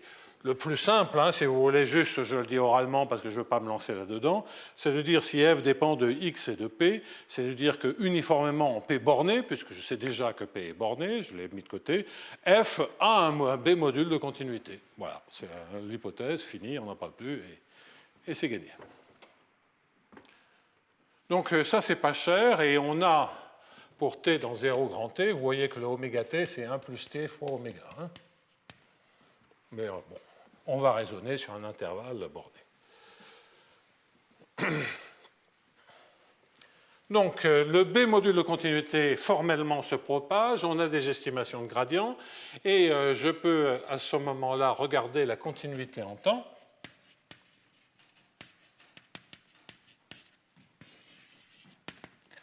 Et alors on peut travailler ou on peut être paresseux, vous vous doutez de ce que je vais faire dans le temps qu'il me reste. Qu'est-ce que je veux dire par être paresseux? C'est de dire que f de p, pour p dans H, est certainement majoré par C0 fois 1 plus P2 et minoré par moins C0 fois 1 plus P2.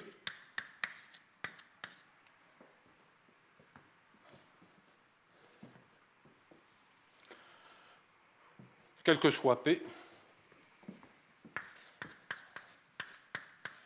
majoré par R0, où R0 est plus grand que le gradient U0, que le gradient U à l'infini. Donc, toutes les valeurs de gradient U sont bornées, et je sais que le f, il peut certainement se mettre en dessous d'une fonction quadratique et au-dessus d'une fonction quadratique. Bon, j'ai fait la transformation exponentielle avec plus un demi de gradient U carré. On change le signe et vous avez une transformation exponentielle avec moins un demi de gradient U carré. Et donc, ce que je vais faire, c'est que je vais comparer la solution. Formellement, la solution se compare. J'ai une sous-solution en prenant plus, évidemment.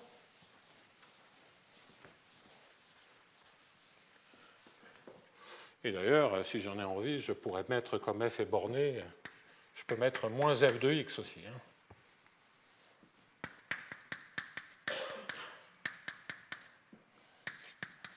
Je mets dans C0 et je m'en débarrasse complètement. Donc, je compare, je vais prendre U plus U moins T, moins Laplacien U moins plus C0, j'ai des demi qui flottent, gradient U moins carré, et égale moins C0.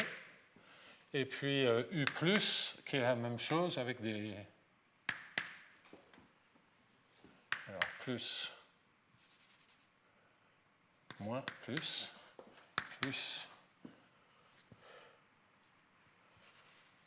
moins. Voilà.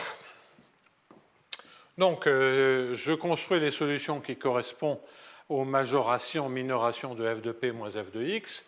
Formellement, la solution qui m'intéresse est prise en sandwich entre U- et U+. Ils partagent la même condition initiale qui a un B-module. Donc ces solutions existent.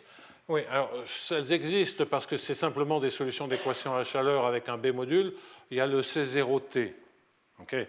Il y a le C0, mais rajouter une constante, c'est juste rajouter C0T à la solution. Donc U plus moins plus C0 fois T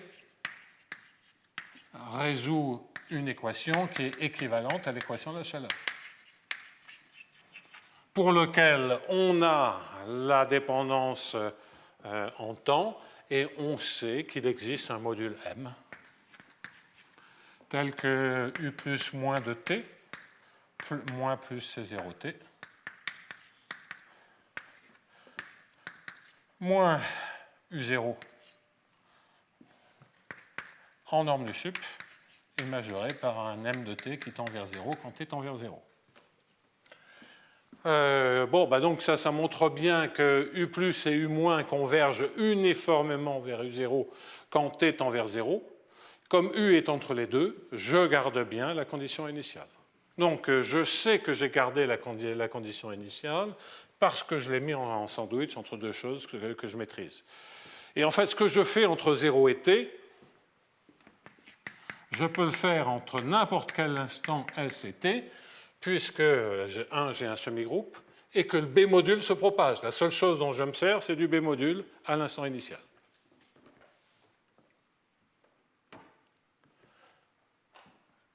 Donc, ce que cela veut dire, c'est que, au moins formellement,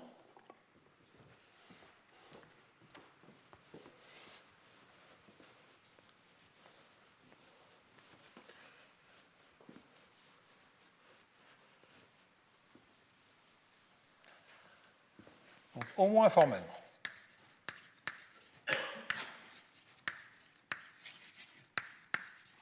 n'arriverai pas à finir aujourd'hui, j'étais quand même beaucoup trop optimiste. Donc, au moins formellement, on a une estimée sur le gradient U. On a évidemment des estimés sur Buck, mais peu importe, sur les bornes uniformes. On a une estimée sur le B module, oméga 1, estimée uniforme sur tous les intervalles de temps. Et on a une estimée sur la continuité qui est que U de t moins U de s se majore par un m de t moins s, en tout cas sur 0 grand t, puisque le B module peut varier en fonction de la longueur de l'intervalle du temps.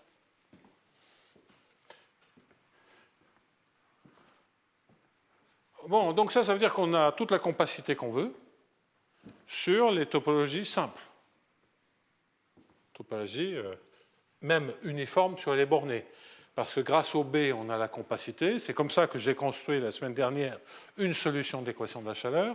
Donc si on résolvait dans un espace de dimension finie en projetant cette équation et qu'on fasse tendre n vers l'infini, on a déjà suffisamment de compacité pour dire qu'il existe quelque chose. On ne sait pas très bien ce qu'il vérifie, mais il existe quelque chose. Si on est dans le deuxième régime, c'est-à-dire que si on fait l'hypothèse 3 étoiles, ou je ne sais pas comment la noter, peu importe, à savoir B-1 gradient U0 majoré par C, et il faut toujours rajouter B-1 gradient F rajouté par C. En d'autres termes, si oméga de Z égale CZ, si le module est linéaire. Alors ça aussi, cette borne, je suis en train de collecter les bornes pour voir ce que je peux en faire.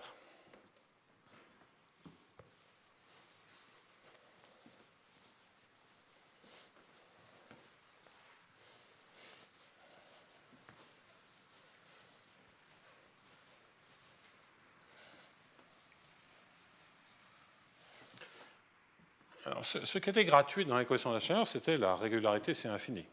Là, j'aimerais avoir cette régularité C infini, mais je n'y suis pas encore tout à fait. Donc, je vais passer par ça, et en fait, je vais surtout travailler sur ce régime-là, étant entendu qu'on peut le prolonger par continuité, mais auquel cas, je ne suis pas tout à fait sûr de la régularité C infini dans le premier régime. Mais l'équation peut se résoudre. J'aurais d'ailleurs... oui, bon, on reviendra là-dessus. Donc, pour l'instant, cette estimation, est-ce qu'elle se propage? Toujours dans mon collection des inégalités formelles. La réponse est oui, parce que, en fait, comme je vous l'ai déjà indiqué, c'est un oméga module qui est un module linéaire. Mais vous voyez que le module pour la solution, comment je l'ai trouvé? C'est 1 plus t fois le module qui est là, donc c'est linéaire. Donc, évidemment, ça se propage.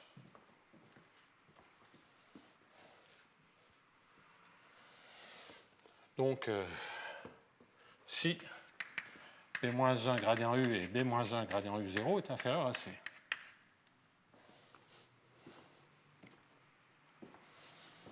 Alors, le dernier point, qui est de se dire, est-ce que le troisième régime se propage?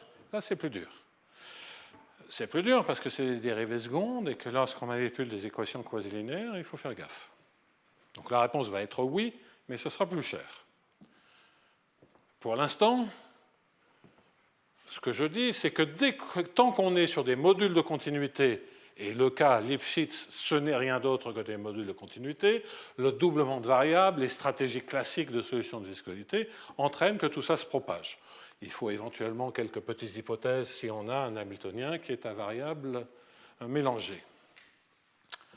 Alors, ce que l'on verra un peu plus tard, la semaine prochaine d'ailleurs, ça sera de comprendre pourquoi la deuxième information, se propage. La deuxième information, oui, l'information sur les dérivées secondes, en ce sens-là, la seconde se propage. J'étais en train de réfléchir à la démonstration que je vais faire maintenant, pardonnez-moi. Et donc, le dernier point que je veux indiquer, en tout cas comme estimée formelle, c'est quid d'une estimée formelle C2, C1, 1, au moins pour les temps positifs.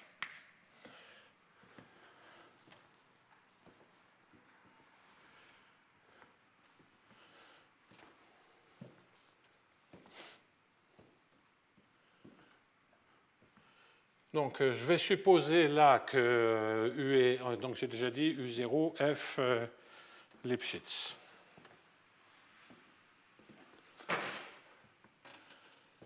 Alors, comment on peut démontrer ça?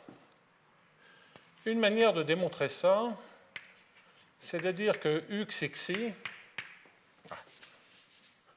c'est de dire que UT moins Laplacien U, formellement, est égal à F de X moins H de DU. C'est-à-dire que, OK, je sais déjà, j'ai quelques estimations sur U, je le mets au second membre. Et je me sers, par exemple, de la représentation probabiliste, parce que ce sera plus simple pour faire sortir les...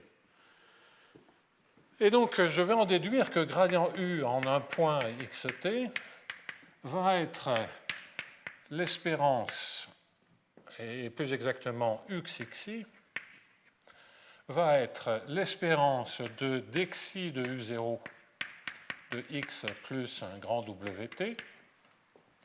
Ici, je vais avoir WT scalaire xi, où xi est un vecteur unitaire, divisé par t.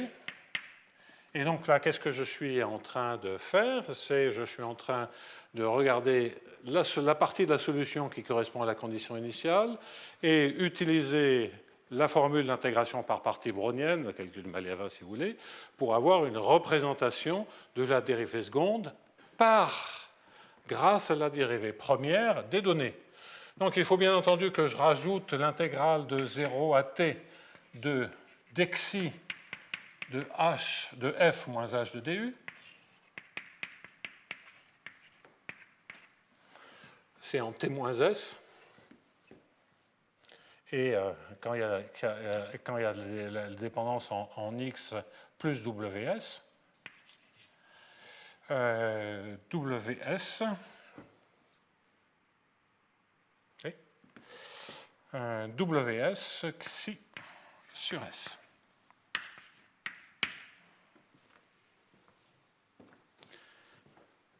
Bon, ça, borné. Gradient U0 est borné.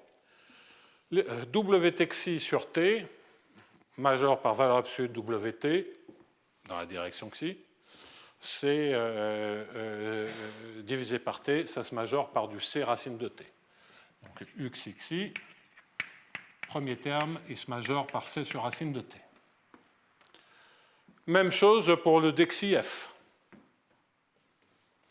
Le dxi f, ça me fait du c intégrale de 0 à t, du racine de s divisé par s, c'est 1 sur racine de s, ds. Très bien. C'est meilleur que le premier terme, c'est normal parce que c'est le second membre. Alors, le dernier terme est beaucoup plus dangereux, parce que quand je vais dériver ça, je vois apparaître dérivée seconde. OK? Donc, je vois apparaître le D2U, la norme d'opérateur, mais ça va contrôler aussi la norme d'opérateur,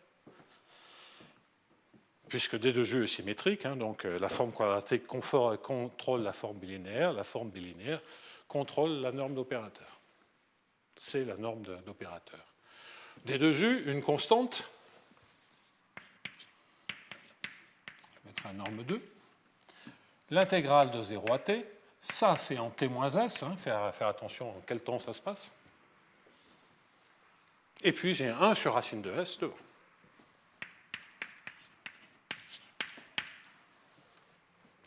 Moralité,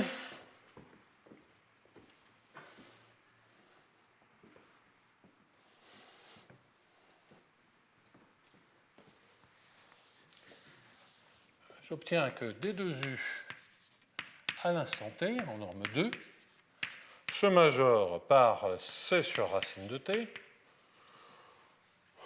Si j'avais envie, je pourrais prendre U0 dans C1 et je n'aurais même pas de singularité. Donc ça serait C si U0 est dans C1.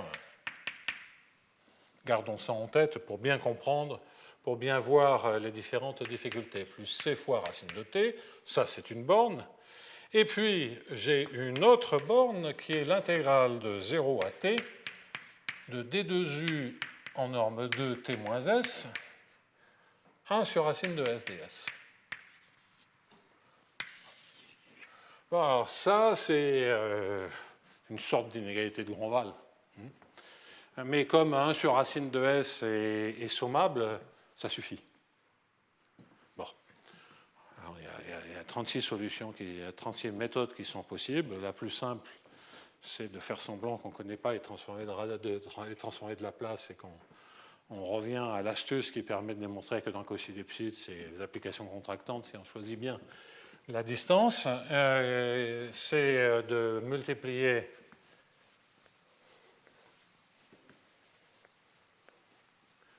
et de changer, de dire que je ne vais pas m'intéresser, je vais baptiser, donc je veux avoir une borne, eh bien, je vais baptiser m de t égale e puissance lambda t, où lambda est à déterminer, fois d 2 u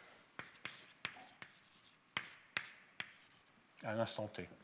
Et l'intégrale qui est là-bas, eh bien, je lui colle dedans le e puissance lambda t-s d 2 u de t-s2. Et évidemment, ça me fait un e puissance lambda s 1 sur racine de s. À quelques chouilles après.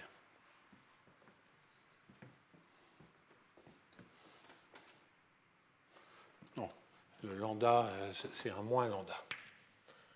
Je veux, éventuellement, ça croît et je veux avoir quelque chose qui est d'ordre 1. Donc, c'est les moins qui m'intéressent.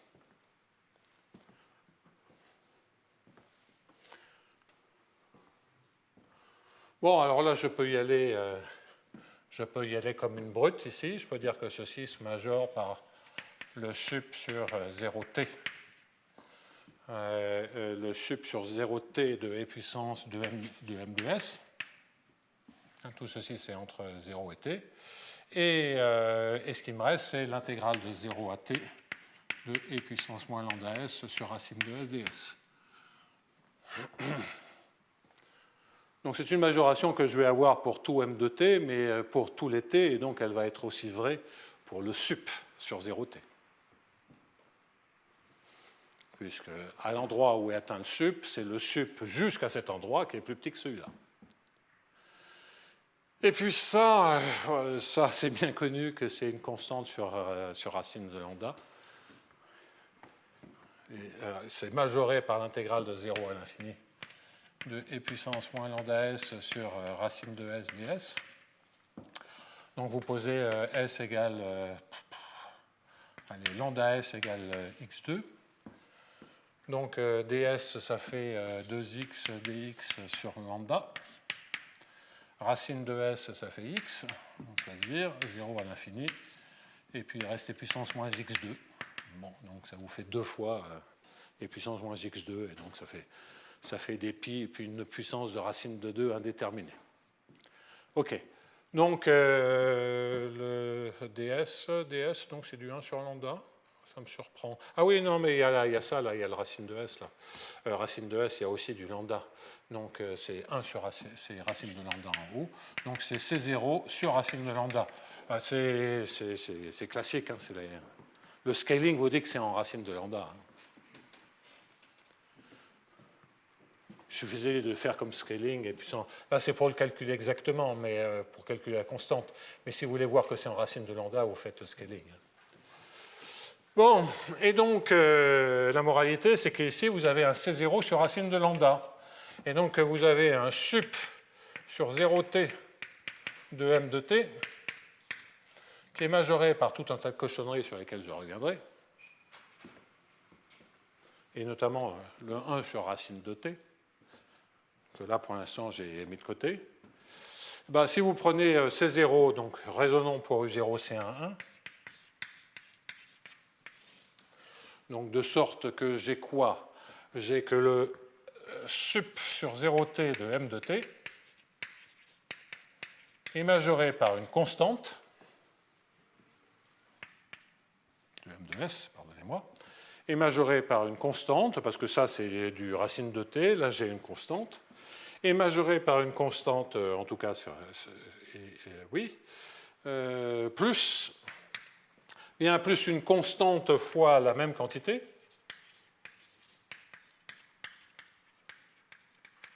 mais divisé par racine de lambda. Et donc si je prends lambda grand, c'est 0 sur racine de lambda, c'est plus petit que 1, et c'est gagné. Et donc, l'argument qui est ici, que j'ai fait rapidement et que je devrais reprendre de toute façon la semaine prochaine, parce que j'ai quand même un peu triché sur la condition initiale, l'argument ici me dit que, en tout cas, si U0 est C11, je sais que la solution est C11. Ce qui n'était pas tout à fait évident a priori. Et donc, vous voyez que sur la structure de l'équation, la raison fondamentale pour laquelle je gagne une dérivée, c'est que gagner une dérivée pour l'équation de la chaleur, y compris en dimension infinie, c'est du 1 sur racine de t.